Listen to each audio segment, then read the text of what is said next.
On the programme today, an emergency financial deal is struck in Switzerland, but will it be enough to stem fears of a global banking crisis? We reflect on exactly 2 decades since the invasion of Iraq, and we ask how much might be paid at auction for an entire Tyrannosaurus Rex skeleton. That's later. First, Ukraine has condemned President Putin's visit to the city of Mariupol, which his troops ruined and then occupied. An aide to President Zelensky called Mr. Putin a criminal returning to the scene of his crime.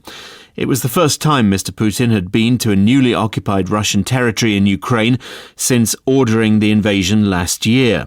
His visit came 2 days after international prosecutors formally accused him of being a war criminal.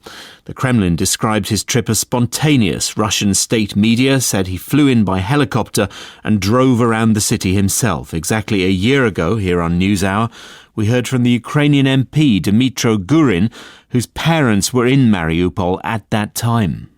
In general, people don't have heating, electricity, water, no communications at all. So it's medieval conditions. And several days ago, tanks started to shoot 9-story buildings. Some shelling never stops and shooting never stops. And the airplanes, they drop hundreds of bombs per 24 hours. And when I say 100, I mean literally 100. So people cannot go out and everybody is sitting just in their apartments, in the basements and waiting if they will die next hour. A few days before that, the theatre in Mariupol had been struck by a Russian missile. Hundreds of people sheltering there were killed. Before that, quite famously, a maternity hospital was hit and lives were lost there. By the middle of May, Russian forces had taken control of a city that was largely destroyed, without basic services, and many thousands of its inhabitants had fled. The footage shown today, we don't know exactly how recent it is, shows Mr. Putin driving through part of Mariupol while Russia's Deputy Prime Minister for Construction and Regional Development, Marat Kushnulin, sits in the passenger seat and tells the president about plans to rebuild.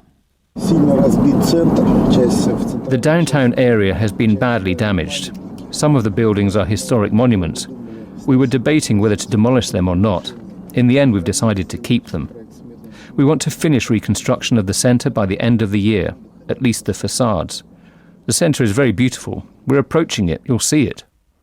The mayor of Mariupol, Vadim Boychenko, has been speaking to the BBC today, giving his reaction to Mr. Putin's visit. Я відчуваю, як і всі українці, як і всі маріупольці, що Like all Ukrainians, like all Mariupol residents, I feel that today a war criminal, whose name is Vladimir Putin, visited the scene of a crime he committed for several months in a row, meaning carried out his main mission as a war criminal, destroying the city of Mariupol. The only city where the Russian aviation used carpet bombing is Mariupol. The UN has already assessed what happened directly in Mariupol, regarding the drama theatre where the word "children" was written with huge letters. This did not stop the Russian military jet, which destroyed the drama theatre and killed hundreds of people there. Today, this is a sign of a war crime. Today's visit is Vladimir Putin's reaction as a war criminal to the warrant he received for the war crimes committed, in particular in Mariupol directly. Well, the mayor also gave his assessment of the city today after images and videos shared by Russian state broadcasters showed Russian rebuilding work. Він же ж не показує те, що він зробив з містом. Треба розуміти, що 2 місяці такого щільного вогню, який They do not show what he did to the city. In 2 months of such dense fire that the Russian army under the leadership of its main war criminal Putin, in 2 months, only in 2 months, they destroyed the city by 50%. Every second high-rise building no longer exists. 90% are damaged. What did they build? And most importantly, where did they build it? And for whom did they build it? They built houses on the outskirts of the city, where there is no electricity, water supply and drainage communications. They built this just to prove that their version of what's happening there is true. But they lie. They lie that they came to liberate the city. They destroyed it.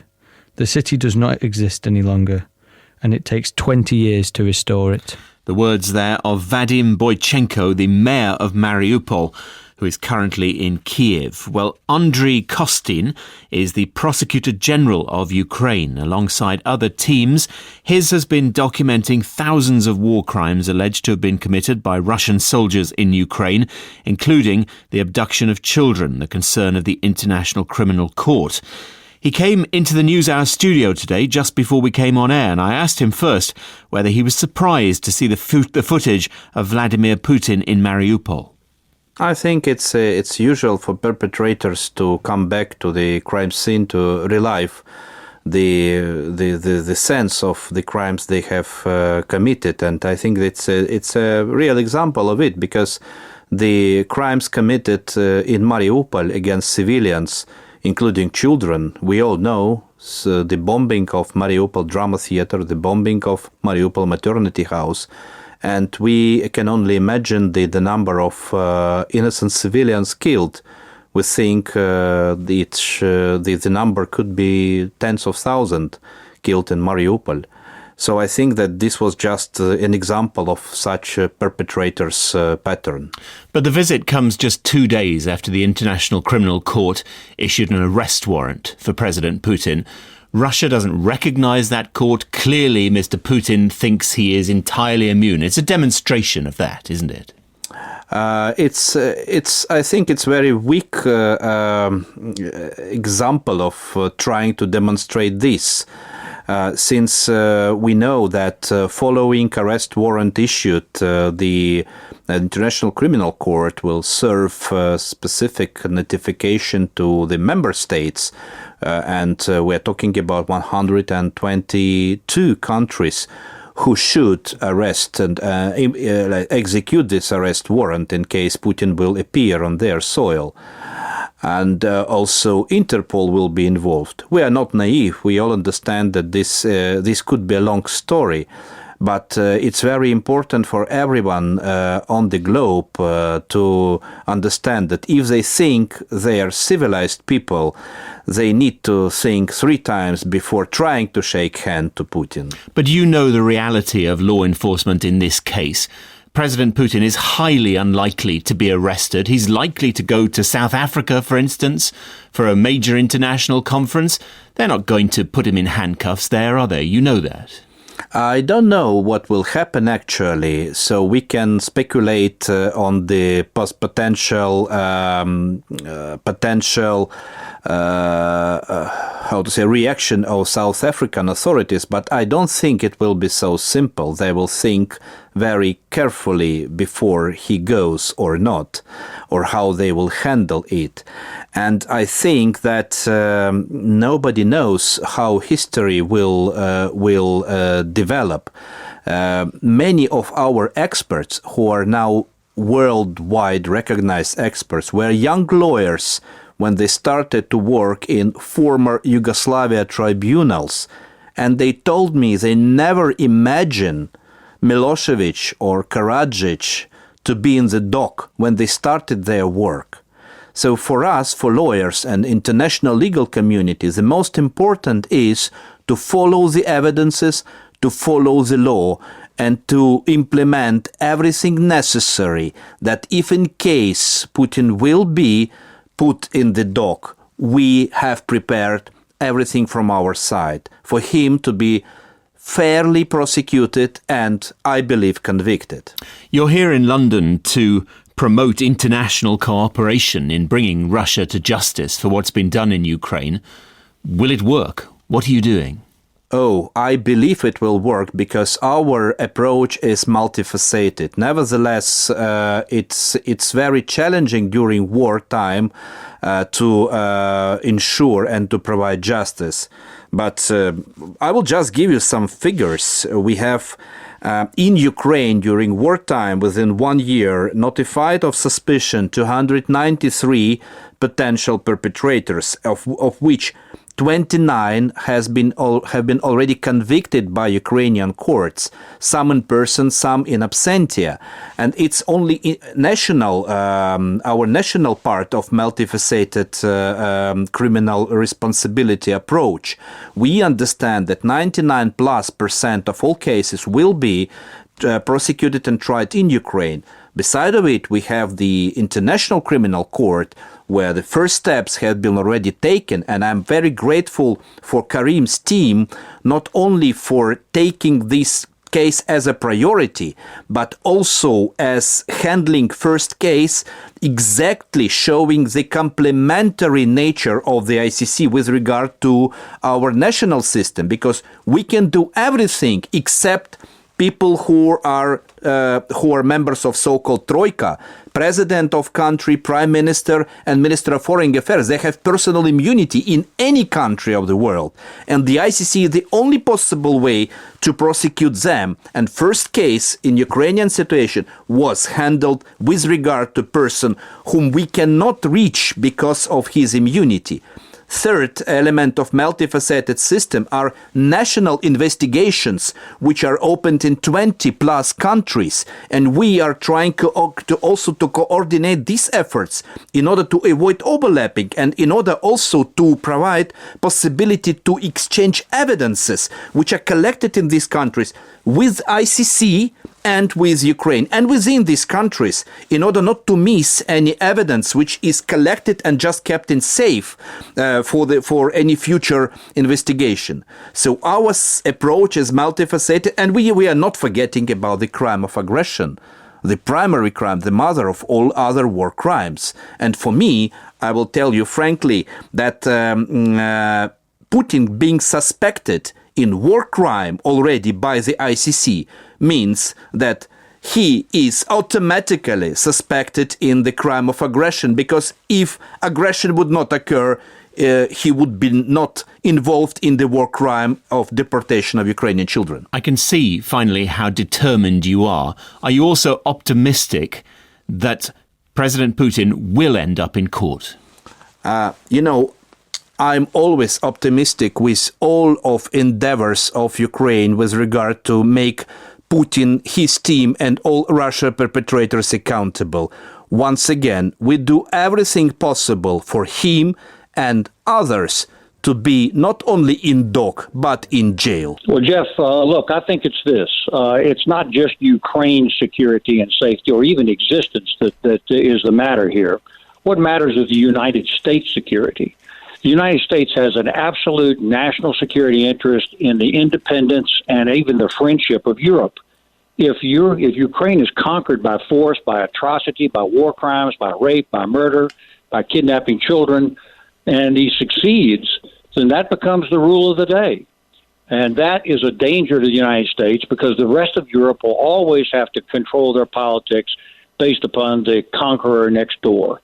That is the danger here. The United States has never allowed a foreign power to influence negatively Europe or the Western Pacific, for that matter. And I don't downplay your real concern about China. They're there too. And I think that if the thing goes haywire in Ukraine, that very well might just give a lesson to the Chinese, as this is their moment when they can actually do the invasion of Taiwan. So what about this idea that Vladimir Putin is saying to the West, hey, you guys remember the Bay of Pigs? You guys remember the missile crisis in Cuba? With all of your talk about Ukraine entering NATO, that's essentially what you're doing to me. Is that not valid? Yeah, I think that's not valid. I think that none of these countries have a right to extinguish another country. The United States didn't extinguish Cuba. In fact, it probably made JFK probably made not such a great deal. But the point is that there was never any discussion while I was in Europe of Ukraine being a part of NATO. This is just Putin's message to his own people and to us that that's his real motive of what's going on. But he gave a speech that you can just look up on the internet, Putin-Ukraine speech, and he explains that he thinks that Ukraine shouldn't exist at all, and he intends to conquer it. But my message to your listeners, Jeff, is that's not the end of the story. The end of the story comes when he then begins to reassemble the Russian Empire, which is his absolute determination. And I think the countries of Eastern Europe know that.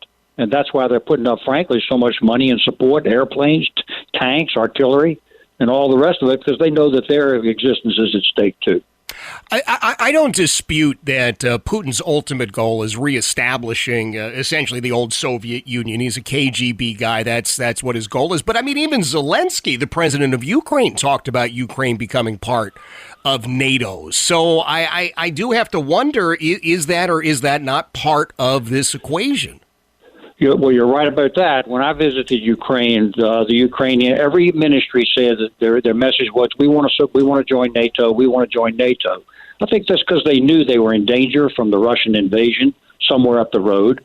But the point is that no matter what they want to do, all of the NATO countries would have to agree to allow them to join. And when I was ambassador in Europe, there was no discussion of Ukraine becoming a part of NATO, no matter what Zelensky or the Ukrainians want. That's not what's going on here. What's going on here is the reassembly of their old Tsarist or Soviet empire, the intimidation of Eastern Europe and Western Europe, and the poker cards that will be read by the Chinese at that point, which may very well trigger a war in the Pacific. And the point I guess I'm going to make over and over is the United States has never allowed hostile powers to influence either Europe or the Western Pacific. And that's a danger to the existence of the United States. Jim Gilmore joining us, served as governor, as an ambassador in Europe, a variety of other posts, of course, throughout the years.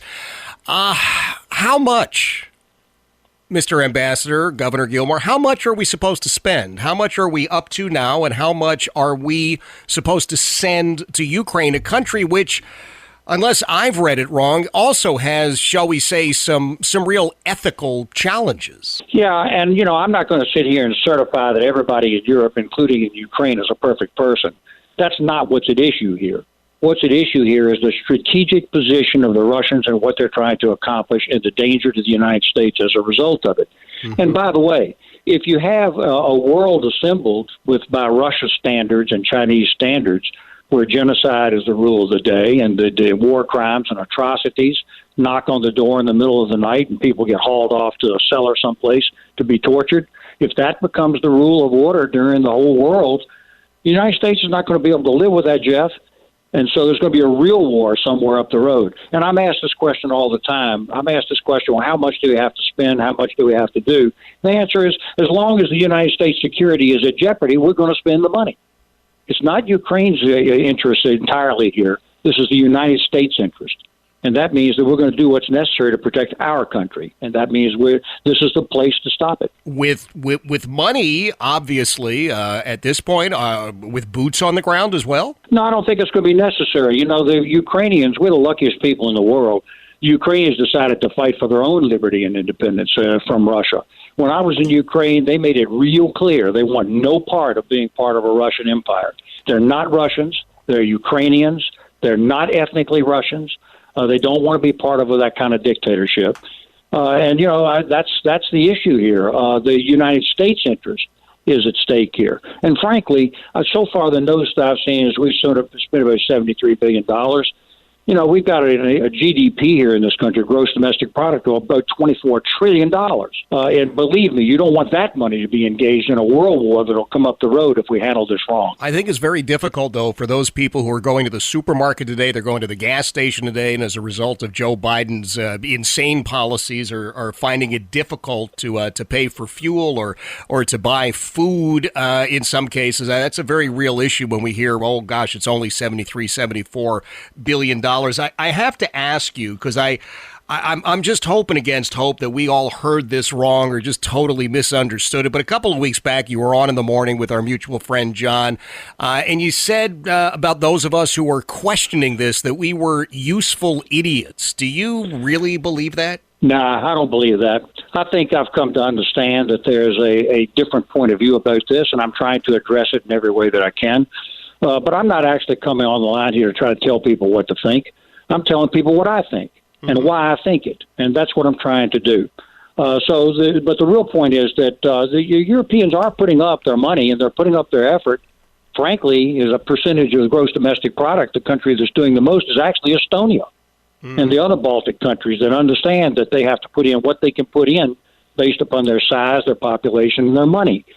But the key message I've got today is that the United States interest is at stake here, not just other people. Our own interest is at stake here, and we have a danger here that Europe can be impinged upon, can be influenced in the future. And I'm not talking about next week. I'm talking about in the years ahead. I'm asking your listeners to look years ahead to what the consequences are of allowing the Russians to run wild in Europe, reassemble their empire, intimidate Europe, including our friends, and potentially trigger a war in Pacific, which I think still can be averted, by the way. And I'm not disagreeing with you about your China position. And I'm on the phone here with you today because I actually respect you, Jeff.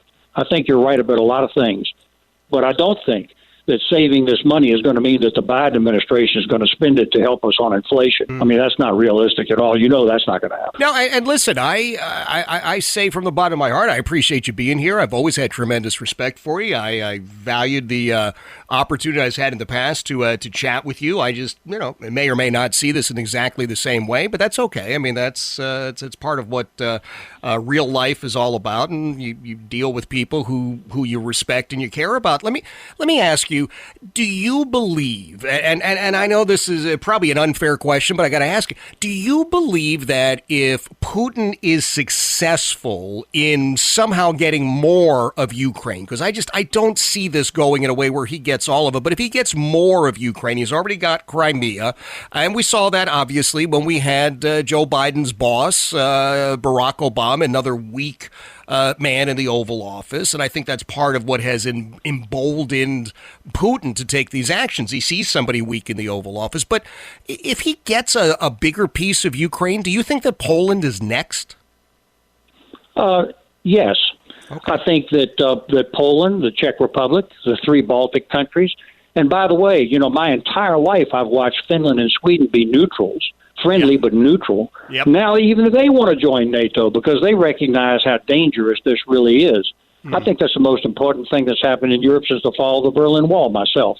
Wow. But so that's really my message to you, that this is a bigger game and a longer game than just what we're doing right now. This is just our last chance to avert that bigger game, to avert that bigger war. I'm not in favor of war. I'm in favor of stopping a bigger war somewhere up the road. All right, because you do know that right about now there are people saying Jim Gilmore he's a war hawk, he's advocating for war, he wants our boys to be over there, and you're saying that's not true. I don't think there's any evidence that that's going to happen, but I do think this: every time the United States gets in a position where we think our national security is at stake and the freedom of our people, we do send soldiers, but I don't think that that's what's going on in Europe right now. The Ukrainians are just saying, just give us the weapons we need to push the Russians out of our own country, and we'll do the job. And they're proving by, frankly, the amazing courage that that's exactly what they intend to do. It just keeps us from having to do anything except send the weapons. I think that's a lucky position we're in. And you say, let's continue this policy. And you don't necessarily, like we said, you don't have a dollar figure or a timeline. You're just saying this is the way to do it. And certainly for the time being, we need to do that. That's exactly right. And when the safety and security of the United States of America is no longer important, then we can stop supporting people overseas that are serving our interests. And that is the test. That is the test. But I'm going to say again, this money, look, it's not inconsiderable money, but relative to our military establishment, our gross domestic product, that of our allies, and everything that's at stake, Jeff, what's at stake here is the future. And, this is not a lot of money, frankly, when you consider the stakes that are up on the table. I think Putin understood those stakes. That's why he triggered the invasion.